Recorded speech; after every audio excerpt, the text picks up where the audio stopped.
This week on Vaticano, discover the inspiring life of Pier Giorgio Frassati, known for his deep faith and dedication to the poor.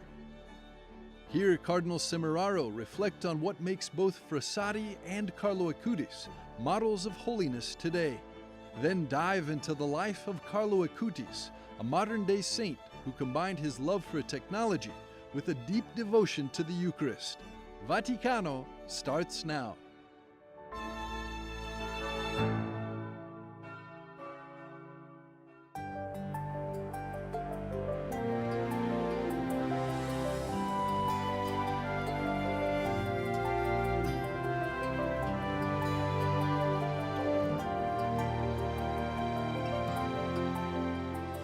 Toward others and toward the heights. These words capture the essence of Pier Giorgio Frassati's life. His hand was always extended toward others, toward those in need. His eyes were always lifted upward, to God. In a constant search for the divine, he found joy and renewal in the mountains, drawn to the peaks, where he felt closest to the Creator. Pier Giorgio Frassati nasce a Torino. Pier Giorgio Frassati was born in Turin in 1901 and died there in 1925. A short life, just 24 years, deeply tied to the city, to its friendships, and to the places that marked his days. Pier Giorgio was born into a wealthy family in Turin, Italy, and lived in one of the city's most affluent neighborhoods. His father, Alfredo Frassati, was the owner and director of the newspaper La Stampa. He attended a Jesuit school and later one of the most prestigious high schools in Turin. He was very close to his sister Luciana, who after his death would publish many writings about him, helping others to understand more deeply the holiness of Pier Giorgio. He completed his schooling by enrolling at the university to study mining engineering. It was a deliberate choice. He wanted to prepare for a life dedicated to working with those he saw, and who were widely recognized at the time as one of the most exploited social classes, miners in Europe and across the world. His goal was to become an engineer who could work alongside these disadvantaged workers.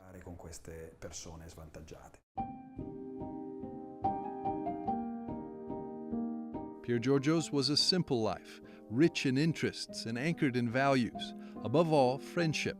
He was a wealthy young man, yet always ready to give to the poor, cultured and educated, yet close to ordinary people and the working class. A young man full of enthusiasm, with the emotions and energy typical of youth. True friendships were central to his life. He had many, and he nurtured them with great care. Bonds with boys and girls his own age. Pier Giorgio's spirituality stood out in his frequent participation in Eucharistic adoration, particularly at the Church of Santa Maria di Piazza, where he sometimes spent the night in prayer. Each occasion was a chance to unite with God, showing his ongoing quest for faith and inner peace. The Church of Santa Maria di Piazza is one of the churches in the historic center of Turin and was one of the places Pier Giorgio frequented during his youth, when he participated in the perpetual adoration groups that were held there. He often visited, especially during the night adoration sessions, making it one of the key stops on what is known as the Frassatur. This is a tour around the city of Turin that highlights the places Pier Giorgio frequented. Pier Giorgio Frassati was an active member of several associations, especially within the Catholic lay movement. He was committed to social development and charitable works, belonging to Catholic Action, the St. Vincent de Paul Society, and the Dominican Third Order. His life was spent for others, but there was more to him than his lay apostolate.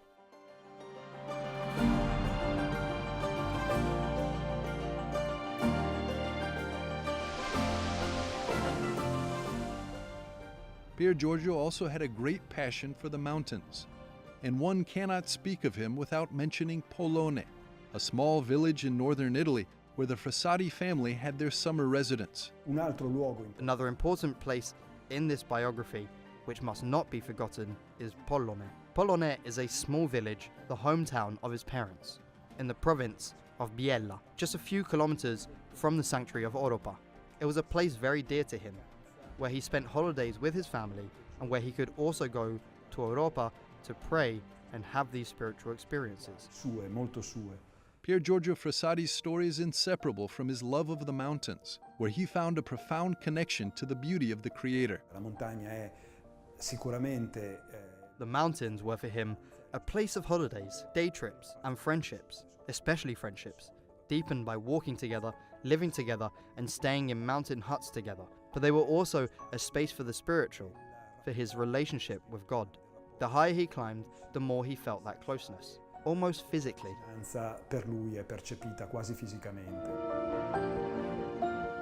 Pier Giorgio Frassati was just one exam away from the degree he had dreamed of, when his life was cut short.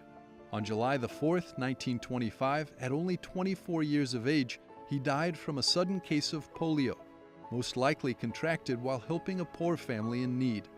"The day of my death will be the most beautiful day of my life," he had told a friend. When the day came, the streets were filled with mourners. They were not there for the Frassati name, but for Pier Giorgio himself, for the generosity he had shown, and for the greatness of his heart and spirit. But right after Pier Giorgio's death, many testimonies had revealed that he had not gone unnoticed. Quite the opposite. People who had known him had already begun to sense something extraordinary about this young man. Qualcosa di speciale in questo giovane un po' particolare.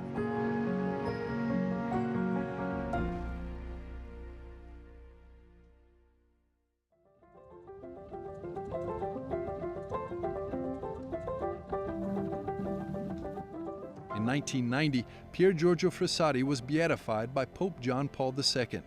This recognition was due in part to the encouragement of John Paul II, who had learned about Pier Giorgio through an exhibition held in Krakow when he was an archbishop there. For the canonization, the Church required the recognition of a miracle, which came in the case of a seminarian from the Archdiocese of Los Angeles, who was miraculously healed from a severe Achilles tendon injury. Chi era Pier Giorgio ce lo dice oggi la Chiesa. Era un santo. Who was Pier Giorgio? Today the Church tells us he was a saint of God, and I would say a saint very much of the 20th century, of our own era. As John Paul II expressed it, in our century, Pier Giorgio Frassati embodied a credible Christianity, one that actively engages with the world, a faith like a lamp set high to give light to all. Una lucerna che deve illuminare il mondo.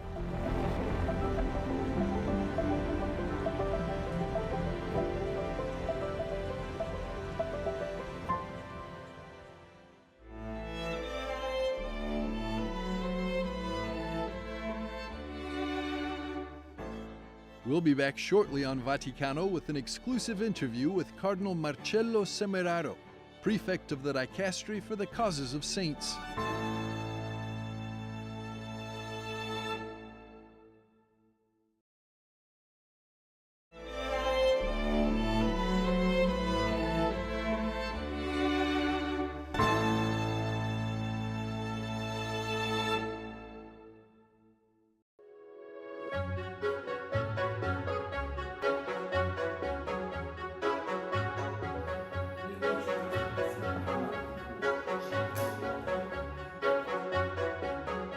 Your Eminence, thank you so much for inviting us into your office here right next to St. Peter's Basilica. This is the place where saints are created. Can you tell us what can teenagers learn from Carlo Acutis? There are things to be learned here that apply to the age, but then there are also universal values that apply to everyone. Not only the teenagers, but all of us can learn from Carlo Acutis.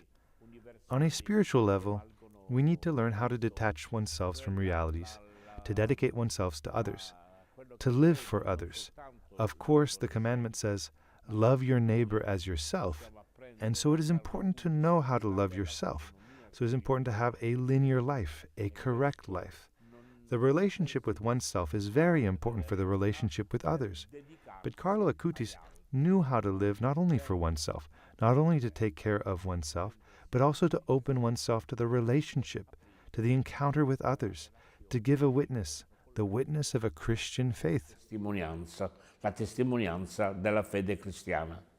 And if you allow me, a little more personal question. For you personally, for your faith life, what is inspiring to you when you think of Carlo Acutis? Devo dirle che sì, c'è un fatto. I must tell you that yes, there is a personal angle. There's the fact that the beatification of Carlo Acutis happened when the Holy Father had just decided and communicated to me to call me to this office. Given my old friendship with him, I had asked him to have time to think about it for a few days, a few weeks, and Carlo Acutis was beatified just the Sunday before. 2 days later, my nomination was made public, so the Bishop of Assisi invited me to go to Assisi to celebrate Mass on Sunday evening, and also to close the tomb that they had kept open during that week. And so I went willingly, and Carlo Acutis, I saw him at that moment as an icon, an image that the Pope later spread. It was the image of a young man, a young monk, carrying on his shoulders an old man, an elderly monk, and I somehow felt that Sunday a little bit like the elderly monk being carried by a young man. And in my prayer, in that first gesture, we would say, as the new prefect of this dicastery, I think it was to ask Carlo Acutis to carry me on his shoulders as a young man, even though I was old, and to help me walk with his strong legs. Con le sue gambe forti. In this Jubilee year, we will see another canonization of a saintly hero of the youth, Pier Giorgio Frassati. Frassati is a young man who is around at least 24 years old. This is an adult person who has made life choices, a person who is not at the beginning of his studies. He was about to graduate in mining engineering. He had so many relationships that even on the day of his death, he was surprised by the presence of so many people he had helped during his life. A great Italian writer, a great man of letters, a writer, a poet, Giovanni Papini said in one of his introductions to a biography of Frassati, Pier Giorgio kept his good works hidden, as we so often keep our sins hidden. He hid the good works, the works of charity that he was doing. And all this came out of the blue, leaving his father and his mother astonished. His mother wondered, but why are these people coming? Why are they coming to our house after my son has died? And no one understood why. We have to understand that people had different lifestyles then. So Pier Giorgio's mother was nervous when he came home late at night. She wondered what he had done and what he had been up to. But Pier Giorgio would come from Eucharistic adoration, which was done in the parish until late at night. When we think of Frassati, we should not only talk about a commitment to the life of faith, to the spiritual life, or charity. With Frassati, we also talk about a political commitment. He was very close to the popular movements, for example. In Italy at the time, it was Sturzo's popular party. He was very close. There are also figures in socialism at the time, like Filippo Turati, etc., who talk about Frassati as this strong man. Questo è uomo forte. But what can we learn from Pier Giorgio Frassati? Di Pier Giorgio possiamo. From Pier Giorgio, we can learn a busy life open on many fronts, especially on the social front. He chose to study mining engineering in order to be close to the miners who were emigrating to Belgium at that time. He makes it clear that he had made this choice to be close to the most needy class of the time. However, in addition to this sense of charity, I think there are other aspects that we can take to heart. First of all, the strong sense of friendship, and then what was called in a book written 10 years ago, the age of sad passions, in which there is so much despair that even here we see very worrying indices of youth depression, and Pier Giorgio provokes us to be joyous. That is a very important testimony.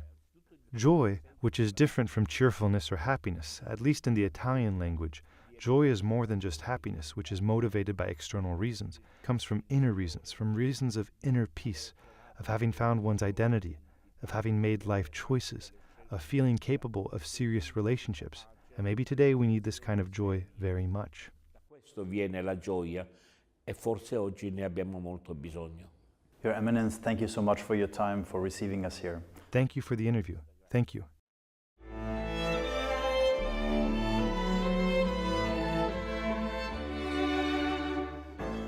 We'll be back after a short break with a closer look at the life of Saint Carlo Acutis, right here on Vaticano.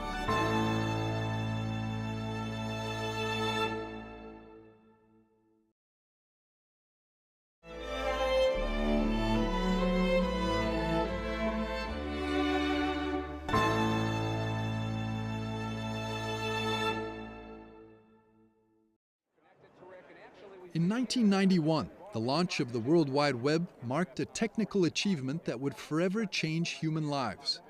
In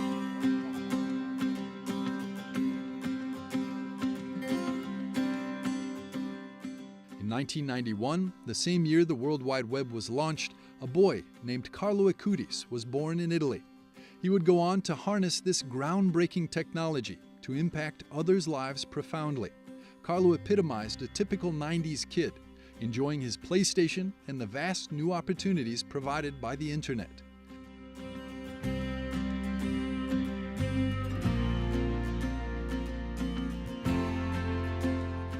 However, he was also deeply religious. By the age of 11, he had created a website that cataloged Eucharistic miracles, merging his tech skills with his devout faith.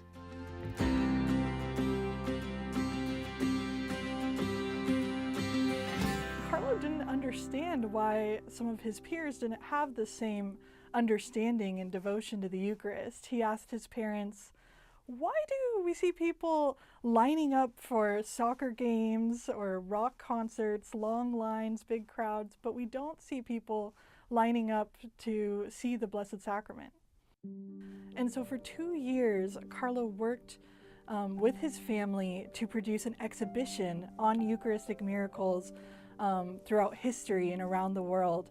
And this premiered during the Year of the Eucharist, proclaimed by Pope John Paul II.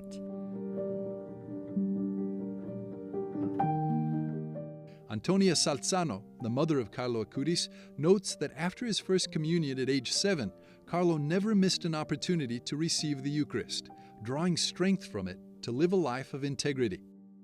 This profound connection to Christ also gave him the fortitude to accept his terminal diagnosis when it was unexpectedly delivered by his doctor. Carlo, when they told him that he had leukemia, that it was a disease that he could even die of, he smiled and said, "The Lord gave me a beautiful alarm clock," as if to say, "My time has come." Then he said, "I'm not coming out of this alive, Mom, but I'll give you many signs. Don't worry." Carlo died of leukemia in 2006 at the age of 15.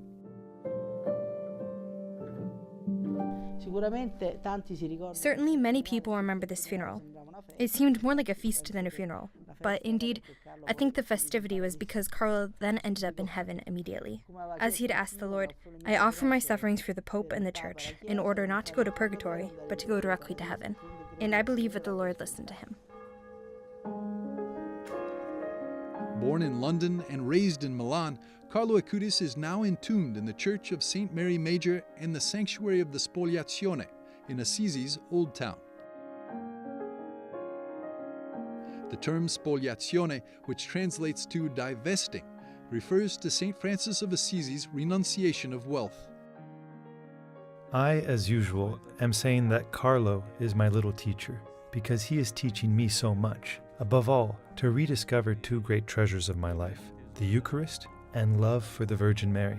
He was able to say the Rosary every single day, and also go to Mass every day. And then, another thing that comes to me so much is his totality in God. For him, there was no halfway. It was all or nothing. When he said before he died that he didn't mind dying yet, so young, because he hadn't lost even a minute of his life doing things that didn't please God. And he said, to always be close to Jesus, that's my life's plan. And this strikes me very much. I too want that totality in God. Another great phrase from Carlo that sums up his devotion to the Eucharist is Carlo liked to say, "The people who place themselves in front of the sun get a tan, while people who place themselves in front of the Eucharist become saints." Carlo Acutis has not only changed the life of his mother, who has found her way back to God through her son, he's also a role model for many young Christians today, because he showed that even simple actions can have a big impact. Carlo believed that the best time to pray was during Mass, right after the consecration. He said this is the best time in which he liked to speak to Jesus and to ask for graces. And people in his parish actually commented they were struck seeing this 9, 10-year-old little boy and how reverently he went up to receive communion. and how he would sit and pray in silence and kneel before the tabernacle in prayer. But Carlo Acutis' short life is also a challenge for every Catholic because it poses an important question. If we really believe that Jesus is present in the Holy Eucharist, why don't we make every effort that we can to try to pray in front of the tabernacle and to receive the Blessed Sacrament as often as we can?